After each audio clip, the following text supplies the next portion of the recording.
ഗമജോബ welcome back to my YouTube channel. So ഇന്ന് free ആയിട്ടുള്ള ഒരു ദിവസമായിരുന്നു. അതുകൊണ്ട് എഴുന്നേറ്റിപ്പം കുറച്ച് ലേറ്റായി. എഴുന്നേറ്റ് അവിടെ പല്ലൊക്കെ തേച്ചു, മുഖമൊക്കെ കഴുകി ഫ്രഷനപ്പൊക്കെ ആയി. പല്ലൊക്കെ തേച്ച് മുഖമൊക്കെ കഴുകിഞ്ഞ് അത് കഴിഞ്ഞ് ഞാൻ ഓർത്ത് ഒന്ന് കുളിച്ചേക്കാം, ഒരു നല്ല സെറ്റപ്പ് കുളിക്കാം എന്നോർത്ത് ഞാൻ യൂഷ്വലി ആലോവേര ജെല്ലും കോക്കനട്ട് ഓയിലും മിക്സ് ചെയ്തിട്ട് തേക്കാം. എവിടെയോ വായിച്ചു നല്ലതാണെന്ന്. അപ്പോൾ പിന്നെ അങ്ങനെ ചെയ്യാമെന്ന് ഓർത്തു. ഇവിടുത്തെ ക്ലോറിൻ വെള്ളമല്ലേ, അപ്പം മുടിക്ക് എന്താണോ നല്ലത് അതങ്ങ് ചെയ്യാമെന്ന് വിചാരിച്ചു. ഇതെൻ്റെ കപ്പിൻ്റെ അടപ്പാണ് കേട്ടോ.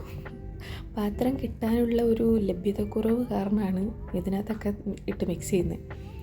നല്ല തണുപ്പാണ്, ഇങ്ങനെ കട്ടക്കട്ടായിട്ട് വരുന്നത്. നല്ല തണുപ്പുണ്ട് കൈസ്.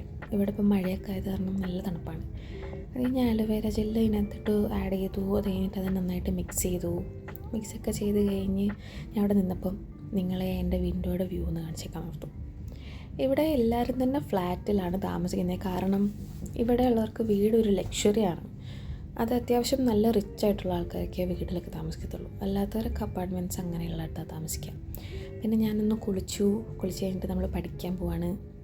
എനിക്ക് മിസ്സായിട്ടുള്ള കുറച്ച് ലെക്ചേഴ്സൊക്കെ നോക്കാനുണ്ടായിരുന്നു. എന്താ പഠിപ്പിച്ചതെന്ന് അറിയാൻ പാടില്ല, എന്നാലും നോക്കും. അത് കഴിഞ്ഞ് അതൊക്കെ നോട്ട്സൊക്കെ പ്രിപ്പയർ ചെയ്തു. ഞാൻ പഠിച്ചതല്ലായിരുന്നു ഗൈസ് ചോദിച്ചത്, പക്ഷേ ഞാൻ എന്തൊക്കെയൊക്കെയോ കൊണ്ട് ആൻസറൊക്കെ പറഞ്ഞു. അതൊന്നും സാരില്ല എന്ന് ടീച്ചറും പറഞ്ഞു, കുഴപ്പമൊന്നുമില്ല. അത് കഴിഞ്ഞ് കുറേ നോട്ട്സൊക്കെ എഴുതി.